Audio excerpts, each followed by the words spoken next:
rumeksa ingsun lakune stangaya wara kelawan mekak hawa kang dur angkara senajan setan gentayangan tansah gawe rupeda hingga pupusing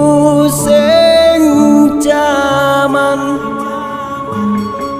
hametek ingsun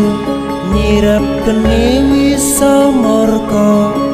maperhardaning panca saben ules sing netra linambaran sih kawelasan ingkang paring kamulyan Sang Hyang Jati